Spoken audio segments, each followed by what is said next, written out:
আর স্বীকৃতির যে বিষয়টা বলছে, মানে এতদিন আমার ক্যারিয়ারের কথা ভেবে চুপ করেছিলেন, আর কালকে আমার ক্যারিয়ারটা উজ্জ্বল হয়ে গেছে। আজকে সারা দেশের মানুষ যেভাবে আমাকে দেখেছে, যেভাবে সারাক্ষণ দেখেছে, আইডল হিসেবে দেখে মানুষ, আমি তো একটু হলেও তো সমালোচিত হয়েছি, একটু হলেও তো মানুষের মনে একবার প্রশ্ন জেগেছে যে এই শাকিব।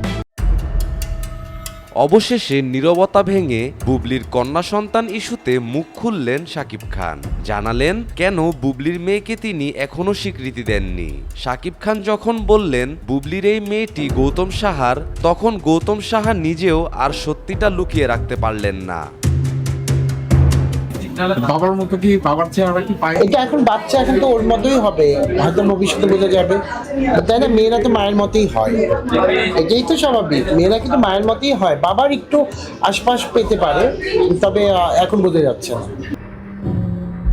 শাকিব খান লজ্জায় এতদিন কাউকে কিছু বলতে পারেননি, কিন্তু এটা বুঝতে পারছিল যত দিন যাবে বিষয়টা ততটাই ঘোলাটে হতে থাকবে।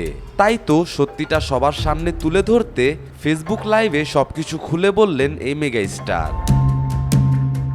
কোন আমি তো ফিল করতে পারি না যে মানে কিসের মধ্যে পড়ে গেল বা কি হচ্ছে বিষয়গুলো, একটা কেউ কিন্তু বলতে পারে। যতজনই আমাকে ফোন করেছে আমি বলেছি কোত্থেকে পেলেন, কে বলেছে? আমি বলেছি না আমার কোনো লোক বলেছে। তো এটা কে বলেছে ভাই? আমরা শুনেছি, এটাও একটা শাকিব বলেন, কাজটা আমার সাথে খুবই খারাপ হয়েছে। আমি কখনো কল্পনাও করিনি বুবলি আমার সাথে এমনভাবে প্রতারণা করবে। আর গৌতম সাহার এই কাজটি করার কিভাবে সাহস হলো? কদিন পর আপনারা সব প্রমাণ পেয়ে যাবেন। এটা আসলে কয়েকদিন পরে বিষয়টা খোলাসা হয়ে যাবে সবার সামনে, কিন্তু তখন বিষয়টা একদম মানে ক্রিস্টাল ক্লিয়ার হয়ে যাবে, একদম পুরোটা ক্রিস্টাল ক্লিয়ার, একদম পুরো পরিষ্কার পানির মতোই, একদম স্বচ্ছ পানির মতোই কিন্তু দেখবে সবাই যে বিষয়টা কি হয়েছে, বিষয়টা কি হয়েছিল এবং বিষয়টা কি হওয়ার ছিল। বুবলি নিজের ভুল বুঝতে পেরে সরাসরি শাকিব খানকে ফোন করেন এবং কান্নাকাটি করে নিজের ভুলের জন্য শাকিবের কাছে ক্ষমা চান। আমার মনে হচ্ছিল কি আমার অবচেতন মাইন্ডে যে আমার বাচ্চারও মনে কষ্ট হচ্ছে। যাই হোক, তারা তখন তাদের প্রসেসিং এ যে তারা তখন বলছিল যে প্লিজ কাম ডাউন, আমরা we are with you, don't worry, আমরা দেখছি সবকিছু। তো তারা যখন জিজ্ঞেস করছে যে হোয়ার ইজ ইউর হাজবেন্ড, বা বেবির বাবা কোথায়, আমরা অ্যাটলিস্ট ফোনে আমরা কানেক্টেড থাকি বা ভিডিও কলে থাকি, আমি বলছিলাম যে এটা আসলে হয়তো একটু কি বলবো ভাইয়া, তো আমি বলছিলাম যে ফাইন, হয়তো আমি রিচ করতে পারছি না। যাই হোক, সেখান থেকে যখন অনেক কষ্টের পরে যখন এরকম বাবু আসলো পৃথিবীতে, আমি তখনও তাকে ফোন দিয়েছি, কারণ আমাদের মুসলিম রীতিতে তো ভাইয়া বাচ্চা হওয়ার পর আজান দিতে হয় বাবাদের, ওরকম আমি ইউটিউবে তখন আজান ছেড়েছি। তো যাই হোক, সেখান থেকে আমি তাকে ছবি পাঠিয়েছি, কানেক্টেড হতে চাচ্ছিলাম, সে সামহাও হয়নি অনেক কিছুই, বাট প্রতিনিয়ত আমার ওকে নিয়ে, বাবুকে নিয়ে এরকম সার্ভাইভ করা, একটা নিউ বর্ন বেবি নিয়ে আমার 1 বছরের মতো, কারণ আমি তো ইন্টারন্যাশনাল ফ্লাইট যেহেতু অনেক পরে স্টার্ট হয় এবং আমি ওর পেপার ছাড়া আমি আসতেও পারছিলাম না, ওকে নিয়ে ফ্লাই করা পসিবল হচ্ছিল না। বুবলি, আমরা যতটুকু জানি শাকিব খান তার 2 সন্তানকেই খুব আদর করেন এবং ভরণ পোষণের জন্য প্রতি মাসে টাকা দেন, তুমি নিশ্চয়ই তা পাও। তার আগে আমি একটু বলে নেই ভাইয়া, সেটা হচ্ছে যে আমি যখন আমেরিকা থেকে যখন বাংলাদেশে আসলাম, তখনও আমি জানতাম না যে আমি কি কঠিন সময় পার করে এসেছি, এখানে তো আরো বড় কঠিন কিছু ওয়েট করছে। আসার পর আমি তখনও তাকে কন্টাক্টে পাই না, এবং সে বলে, এখনো বলে সে সবাইকে, সে তার সন্তানকে, সে শেহজাদকে, তার সন্তানকে অনেক ভালোবাসে। তাহলে শেহজাদের সাথে কেন সে 2.5 বছর পরে, অলমোস্ট 2 বছর পরে কেন দেখা করলেন? সন্তানকে, নিজের সন্তানকে কেন এতদিন পর দেখলেন? বুবলি কাজটি একদমই ঠিক করেননি। এই বুবলির জন্যই শাকিব অপু বিশ্বাসকে ছেড়ে দিয়েছিল। বুবলির উচিত ছিল শাকিব খানের বিশ্বাসের জায়গাটা ধরে রাখা। আমি বাংলাদেশে আসার পরে আমার প্রত্যেকটা মোমেন্ট, আমি যখন ওর জন্য দেখছিলাম যে কিভাবে আমার না ভাইয়া মাথার উপর সবকিছু মানে কেমন যেন হচ্ছিল, যে আমার কাজ কি করব আমি? আমার সন্তানকে আমি কিভাবে আমি বড় করব? ওর রেসপন্সিবিলিটি আমি কিভাবে নিব? আমি তো আমার বাবা মার সাথে থাকতাম, এমনিতেই আমি তাদের কাছে গিয়েছি, তার উপর আমার সন্তান নিয়ে আমি ওখানে আছি।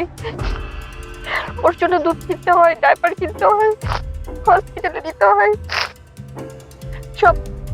আমি আমার বাসায় আমি বলছিলাম যে আমি কাজ করব, তারা তো চাচ্ছিল যে ঠিক আছে ফাইন, তারা দেখবে, কিন্তু কতদিন ভাইয়া? আমার নিজেরও তো একটা সেলফ রেসপেক্ট আছে। তখন আমি চেষ্টা করছিলাম তার সাথে অনেকভাবে যোগাযোগ করতে, এবং আমি বলছিলাম শুধু তুমি, আমার দায়িত্ব দরকার নাই, তুমি আমার বাচ্চাটাকে শুধু একটু দেখো, ওর দায়িত্বটা নাও, ওকে টেক কেয়ার করো, বাবা হিসেবে ওর সাথে থাকো, সেটা বাবার যে দায়িত্ব সেটা তুমি পালন করো, তাহলে তো আমারও কাজ করতে হয় না। আমি কিচ্ছু পাইনি, আমি কোনোভাবে তার কোনো কোঅপারেশন পাইনি। তুমি টাকাও পাও না? কিছু না ভাইয়া, কিচ্ছু না, কোনো কিছু না। দেন আমি কয়েক মাস তাও আমি ওয়েট করেছিলাম জয় ভাই। বাংলাদেশে আসার পরে কয়েক মাস আমি যখন দেখছি সে না তার বাচ্চাকে দেখছে, না তার কোনো ভরণ পোষণ দিচ্ছে, আমার কথা তো বাদই, তার একটা মাসুম বাচ্চা, সেখানেও সে এটা ফিল করে না। তার তো আরেকটা সন্তানও আছে ভাইয়া, সে তো এটা তো একজন বাবা, তো সে তো সেটা তো এটা আরো আরো ইজিলি ফিল করার কথা। তখন আমি যখন কয়েক মাস আমি ওয়েটও করেছি ভাইয়া, যে ঠিক আছে ফাইন, আমি যখন এত কষ্ট করলাম আর একটু দেখি না চেঞ্জ হয় কিনা, বা দেখি না কি হয়। ওয়েট করতে করতে দেখলাম কি ভাইয়া, আমার বাচ্চাটা 2 দিন পরে না খেয়ে থাকবে। আমি তো সেটা মা হিসেবে, একজন বাবা তার সন্তানকে ফেলে দিতে পারে?